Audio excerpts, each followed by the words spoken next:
Hi guys, welcome back to my channel. In today's video I'll be showing you guys how to make this simple bustier top with puffy sleeves and a keyhole yoke, or you can call it a keyhole neckline. It's a very simple tutorial and very beginners friendly. So guys, don't forget to give this video a thumbs up, leave a comment, subscribe to my channel, and also share to your loved ones. So I've gone ahead to use the patterns we drafted out in the previous video to cut on my fabric, and I added half an inch to all the dart points, just as you can see, so that by the time we join it together it's still going to be the same measurement. And I also added half an inch at the upper part as well. So this is the yoke. So make sure you watch the video on how to draft out this pattern before you watch this one. I'll leave the link in the description box, and I'll also leave it pinned on the comment section. So I cut out two pieces each of this fabric because I'll be using one part as the lining. So I cut out two pieces each. So you can decide to work with a normal lining for yours. You don't have to use the same fabric. But for this tutorial, I'll be using the same fabric to turn it over. So I have two pieces of each here, as you can see. And for the yoke, I also have two pieces of it. I have two pieces of it, just as you can see, for turning over. So I've also cut out the back panels.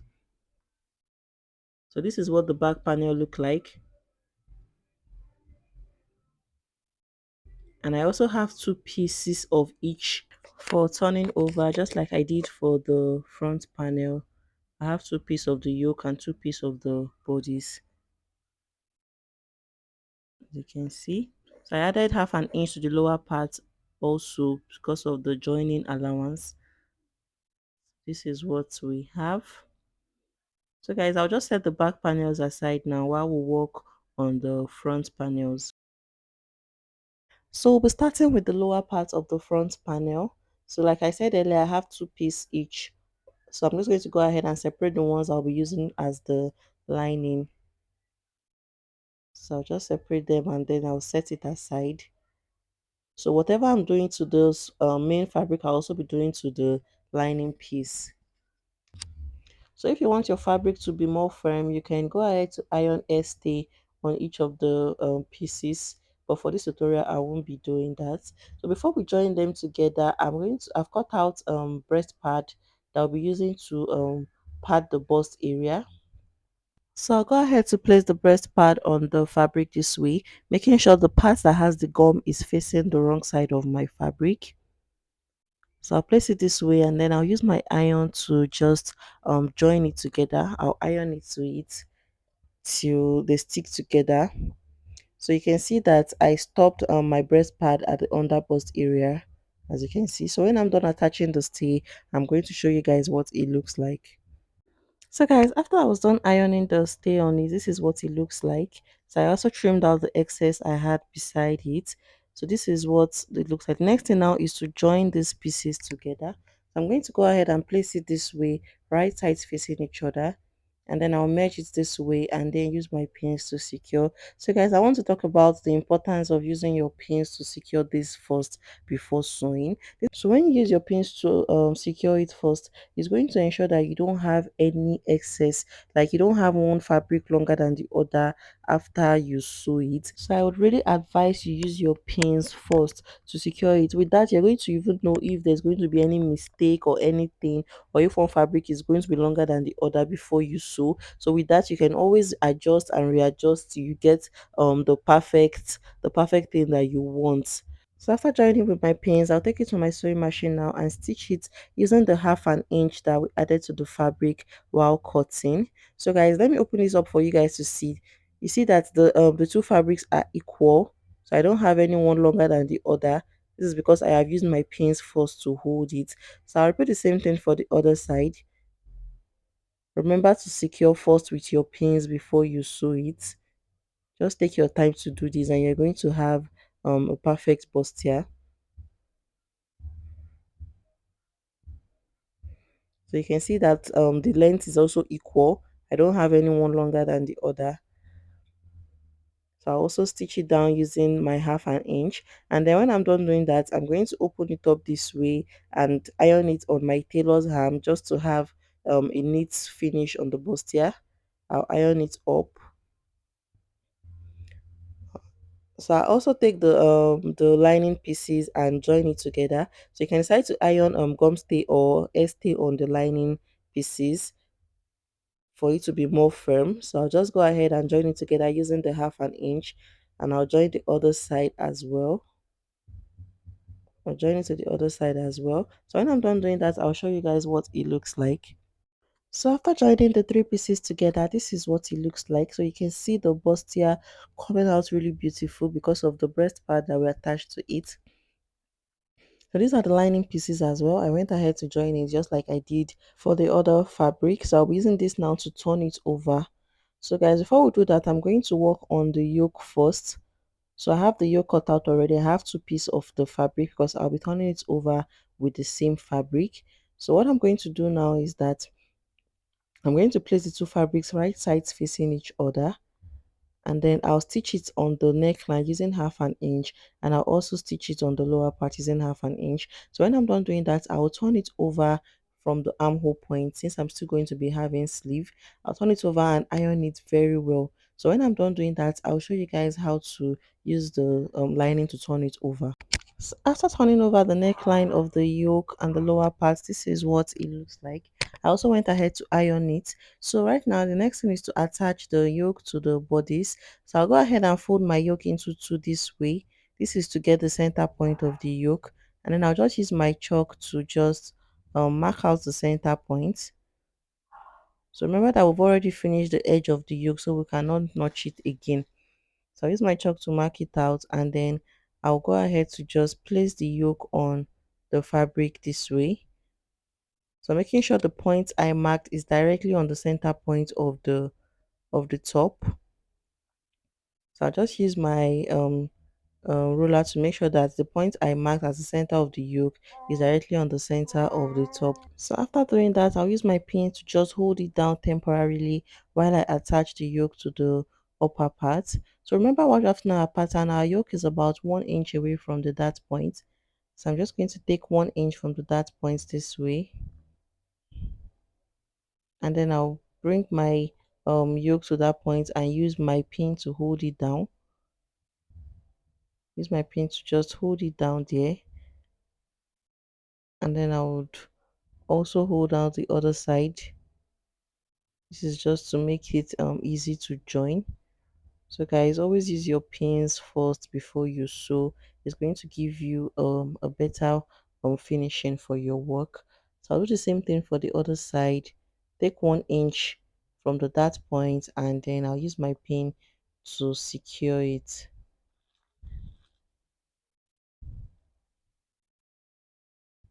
My pin to also secure the side. So I'll just go ahead and remove the center pin now, and then when we open up, we're going to have something that looks like this after sewing. So I'll just go ahead now to close it up again this way while we use our lining to turn it over. So I'll place the right side of the lining facing the right side of my top this way, and then I would match it up this way, making sure my yoke is inside, and then I'll take it to my sewing machine and stitch it all the way down using 1/2 inch, and then I'll stitch it all the way down, making sure my yoke is neatly placed inside. I'll stitch it all the way down. You can also use your pins to hold it down before you stitch, or you can stitch your yoke on it on the fabric first before you turn it over, depending on you. So just stitch it all the way down, making sure your yoke is neatly placed inside, and then I'll close up the sides as well. When I'm done doing that, I'll show you guys how to turn it. So after stitching together, this is what we have. So before we go ahead to turn over to the right side, I'm going to make small notches on the seam allowance, the allowance at the upper part. This is just to make turning over easy so that the fabric won't be bulging out at the top. So I'll just go ahead and make notches. So while you're making your notch, be careful not to do it up to the seam so that you won't rip the seam open. So just notch it carefully this way. So after notching, I'm just going to go ahead and flip it open from the lower part. I'll flip it over this way. And then I'll make sure I bring out all the edges very well. Make sure I bring it out very well.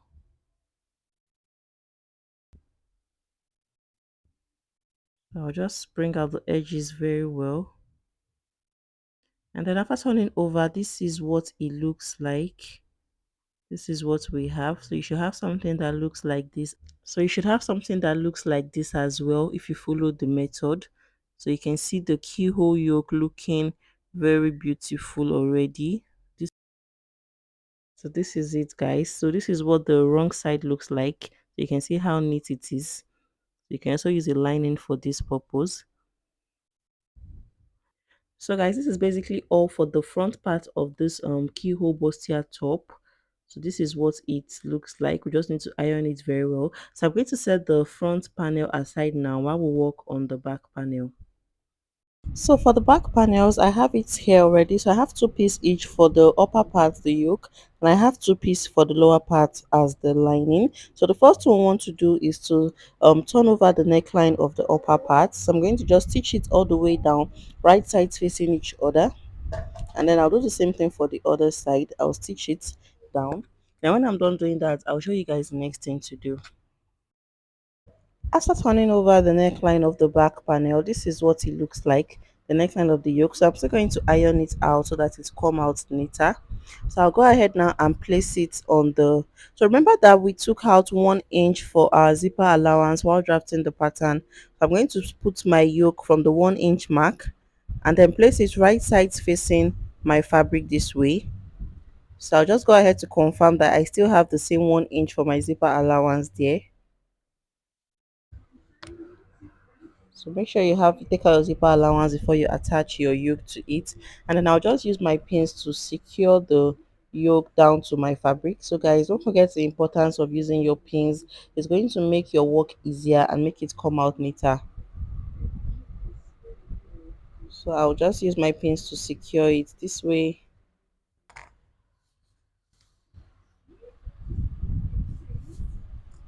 So after securing, this is what it's going to look like after stitching down.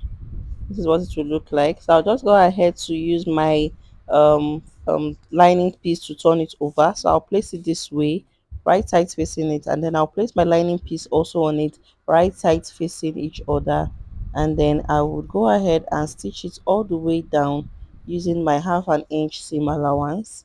I'll stitch it all the way down to turn it over. So when I'm done doing that, I'll do it for the other side and show you guys what it looks like. So after stitching down with the lining, this is what it looks like. So I'll just show you guys how to turn over the second one because I've done it for the first already. So just turn it over and make sure you bring out the edges properly this way. So this is what we have after turning over. You can see the curved effect on the yoke part, just like we drafted on our pattern. You can see coming out exactly the same. So by the time we attach our zipper to it, we're going to have it looking this way. It's going to look like this after we've taken our 1 inch zipper allowance. So the next thing to do now is to place our dart. So to make sure that the dart is very correct, I'm just going to go ahead and mark it again on my fabric. So from the zipper allowance, I'm going to take 5 inches into the fabric this way, and then I'll take 0.5 inches on both sides and then connect it down to my bust point, which is 10 inches, and then I will just slant the lines this way. So after doing that, now take it to my sewing machine and just fold it in, just as you can see me doing in the video. I'll fold it in this way, and then I'll stitch it on the marked point all the way down to the bust point. I'll stitch it down. So I'll repeat the same thing for the other side of my back panel, and then I'll show you guys what it looks like when I'm done. After taking in the darts for the back panels, this is what it looks like. So go ahead to knot your thread at the upper part of your dart so that it won't loosen when you wear your dress. So the next thing I want to do now is to join the front and the back panels together. So I'm going to get my front panel and just place it this way, and then I'll place my back panel on its right sides facing each other. I'll just go ahead and merge it this way, right sides facing each other.